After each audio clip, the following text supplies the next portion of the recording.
সমস্ত মায়ের লালকে বলতে চাই, মাওলানা আব্দুল্লাহিল মারুফ, 1,00,000 টাকা দেবো তোরা যদি কোনো ইতিহাসে কোনো বইপত্রে বা কোনো প্রমাণ দিতে পারো যে ভারতবর্ষের মুঘল সাম্রাজ্য, ভারতবর্ষের নবাব বাদশারা কোনো সম্প্রদায়ের উপরে তারা হিংসা করে দাঙ্গা করে কোনো মানুষের প্রাণ চলে গিয়েছে। কোনো মায়ের লাল কেউ বলতে পারবে না।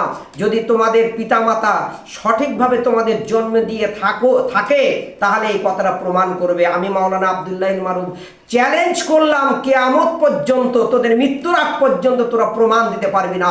আজকের তোরা জন্ম থেকে মৃত্যু পর্যন্ত মিথ্যা কথা বলিস আরএসএস বিজেপির দালালরা, আর এখনো পর্যন্ত তারা মিথ্যা কথা বলে যাচ্ছিস। দেশের বর্তমান প্রজন্মের কাছে তোরা বলছিস কিনা মুসলমান রাজা বাদশারা তারা জোর করে মন্দির ভেঙে তারা দেশে লুণ্ঠন করেছে। দেশের যদি তারা লুণ্ঠন করতো, দেশকে যদি তারা না ভালোবাসতো, দেশের মানুষ যদি তাদের না ভালোবাসতো, 700 বছরে দেশে কি করে তারা রাজত্ব করতে পারে? একটা ইতিহাস ওদের নামে কোনো এর সত্যতা প্রমাণ করতে পারবে না যে তারা এই দেশের সর্বনাশ করেছে। তাই আজকের ঐতিহাসিক বাবরি মসজিদ ধ্বংসের ক্ষত ভারতীয় মুসলিম সমাজ দীর্ঘদিন সারা বিশ্বের ধর্মপ্রাণ মুসলমানের অন্তরের স্থলে তারা রাখেন আল্লাহর ঘর মসজিদ।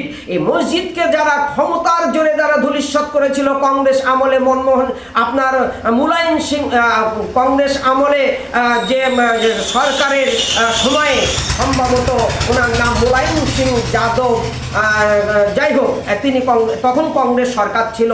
পরবর্তীতে আপনার এই রাজীব গান্ধী কংগ্রেসের সরকার উনি তালা দিয়ে দিয়েছিলেন। তারপরে সেখান থেকে কৌশল করে তার ভিতরে রাতের অন্ধকারে ঠাকুর ঢুকিয়ে দিয়ে সেখানে আপনার সরকারি অফিসারকে এনে কেস করে সেখানে প্রমাণ করা হলো ওরা রাম মন্দির। কিন্তু ওরা কখনো কোনোদিন রাম মন্দির ছিল না। ওরা মানে পা থেকে মাথা পর্যন্ত প্রথম থেকে শেষ পর্যন্ত ইতিহাস সাক্ষ্য দিচ্ছে 100% কেন 1000% ওরা বাবরি মসজিদ, ওরা তার ডিড আছে, তার দলিল আছে। কেন্দ্র সরকার শক্তির বলে সুপ্রিম কোর্টকে আয়ত্ত করে সুপ্রিম কোর্ট ভাবাবেগের উপরে আপনার আদেশ দিয়েছে। সুপ্রিম কোর্টের এই রায়কে সারা বিশ্বের ধর্মপ্রাণ এবং নিরপেক্ষ ধর্মপ্রাণ মানুষ তারা আঘাত পেয়েছে, তাদের কলিজাকে ভেঙে দিয়েছে এই ভারতবর্ষের সুপ্রিম কোর্ট। কিয়ামত পর্যন্ত একে জবাবদিহি করতে হবে। তাই আমি আজকের বলতে চাই যে বাবরি মসজিদ ধ্বংস শুধু অতীত আক্রমণের স্মারক নয়, এটি বর্তমানের ভয়াবহ এক প্রতিচ্ছবি। আজ যদি কোনো মুসলমান চাকরি খোঁজে তার ধর্মীয় পরিচয়ের জন্য তাকে বঞ্চনার শিকার হতে হয়।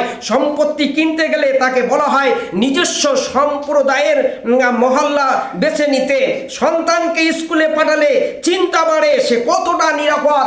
আজকের এই ভারতবর্ষে আরএসএস বিজেপির সময়ে সরকারের সময় এসে আজকের এই হিন্দু মুসলমানের মধ্যে বিভেদ বিচ্ছেদ, আজকের দ্বন্দ্ব, আজকের দূরত্ব, আজকের আপনার কিনা আপনার মানে একটা তাদের মধ্যে একটা খারাপ চিন্তা ভাবনা, খারাপ দৃষ্টিভঙ্গি তৈরি করে দেওয়া হচ্ছে। তাই আমি পশ্চিম বাংলার এবং ভারতবর্ষের মানুষকে বলবো, সারা বিশ্বের ধর্মপ্রাণ ধর্ম নিরপেক্ষ মানুষকে বলবো যে হুমায়ুন কবির সাহেবকে ধন্যবাদ, তাকে আমি মোবারকবাদ জানাই যে তিনি এরকম একটা পদক্ষেপ নিয়েছেন।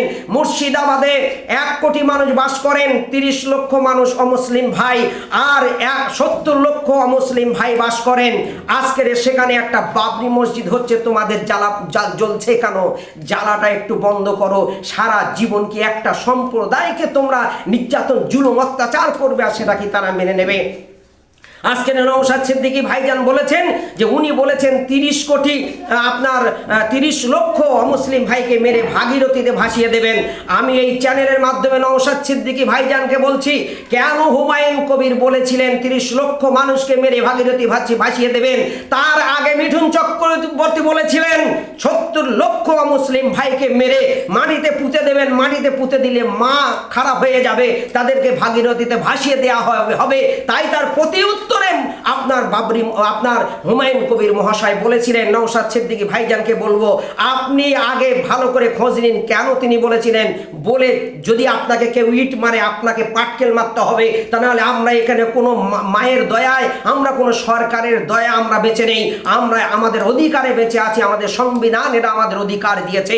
তাই আবার দ্বিতীয় মসজিদ, এই বাবরি মসজিদ কমপ্লিট হয়ে গেলে ভারতবর্ষে পশ্চিমবাংলার সন্দেশখালী নলগোড়াতে আবার দ্বিতীয় বাবরি মসজিদ তৈরি হবে। আবার মুঘল সরাই নাম ওটা মুছে দিয়ে একটা রামদয়াল না কি নাম একটা স্টেশন করেছে, ওই মুঘল সরাই নামের পরিবর্তে ভারত মুঘল সরাই ইন্টারন্যাশনাল লাইব্রেরি হবে। যত ভারতবর্ষের ঐতিহ্য মুছে দেবে, আমরা বিশ্ব মানব কল্যাণ ইসলামিয়া ট্রাস্ট সেই নামের মানে বোর্ড লাগিয়ে সেই নামের নামকরণে আবার তাদের ইতিহাস ঐতিহ্য, আবার তাদের সেই স্মৃতিকে আমরা জাগিয়ে তুলব। এই পর্যন্ত বলে সকল দেশবাসীকে বলবো, সবাইকে আল্লাহ সুস্থ রাখুন, ভালো রাখুন, সবাই আমার জন্য দোয়া করবেন, আমি আপনাদের জন্য দোয়া করি। হুমায়ুন কবির মহাশয় জিন্দাবাদ, বাবরি মসজিদ জিন্দাবাদ, ভারতবর্ষ জিন্দাবাদ। আসসালামু আলাইকুম ওয়া রাহমাতুল্লাহ।